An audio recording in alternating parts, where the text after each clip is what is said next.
Hi, here we are again, me and my friend Betty. We've been asked to take a caravan up to Cape York, and we're just about to head off to Sydney to pick it up. The management of Gazelle Caravans in Sydney reckon they got a caravan down there that's strong enough to go to Cape York. These roads take their toll on all machinery. This road train is another victim. Even though the driver is experienced and the truck is new and very well serviced, the roads are a test for any vehicle or person. Musgrave to Cowan is 109 kilometres with numerous dips. Notice that Frank approaches the dips on an angle to minimise the whipping action of the caravan.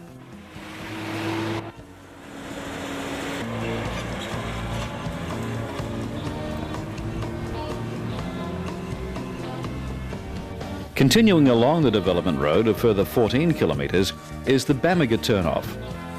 If heading to Cape York, turn right from the Bamaga turnoff. It's a further 73 kilometres to the Wenlock River and the Moreton station.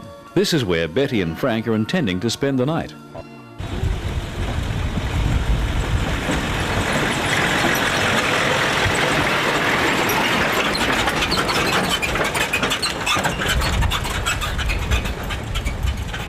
As they approach the Wenlock River, Frank notices a few people watching to see if he can cross with his caravan. He does with ease, as the river was the lowest it's been for many years.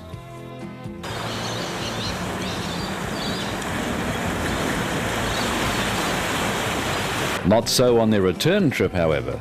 Frank can't emphasise enough how the conditions can change on the Cape. These vehicles have been stuck here for 7 days and were desperate to get across as most people were running low on food and fuel. And without a way across the Wenlock, the only other fuel was a Bamaga, which was impossible with their low supplies. They could never make it that far. With only one way to go, a determined four-wheel driver set out to attempt the Wenlock River crossing with a snorkel on his vehicle. He was confident he could make it. Unfortunately, halfway across it started to float. The recovery vehicle couldn't pull him out fast enough to the relief of the driver. We're up at Shelburne Bay. We're just getting a few oysters. Now, you've got to be careful getting these. They're a beautiful oyster. Like that.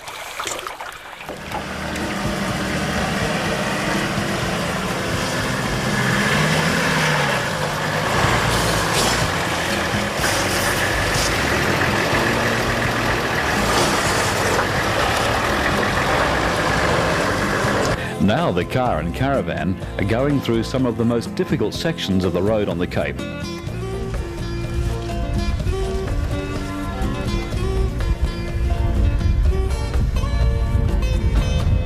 After the Champagne Pools, they encounter another creek not far up the track. Even though Frank has taken every precaution possible, the caravan still hits a few rough patches.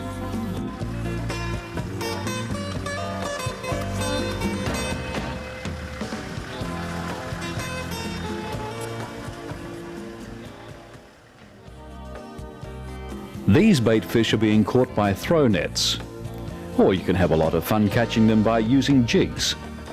Some of the locals are extremely good at spearing the fish below the water. Frank prefers using a fishing rod. Looks like fish on the menu tonight.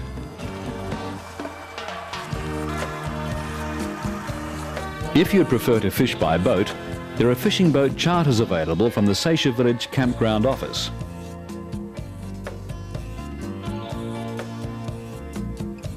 The final 35-kilometre journey to stand on the very tip of Australia's mainland.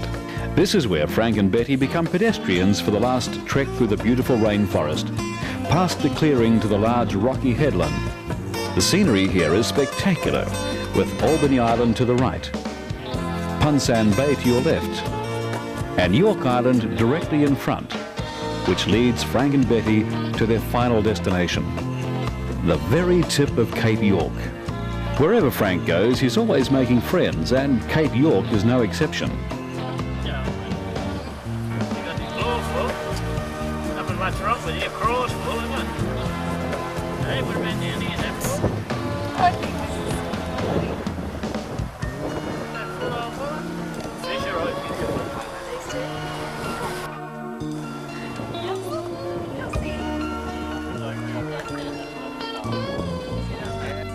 Frank and Betty have made it. They have taken a caravan to the top of Australia, Cape York.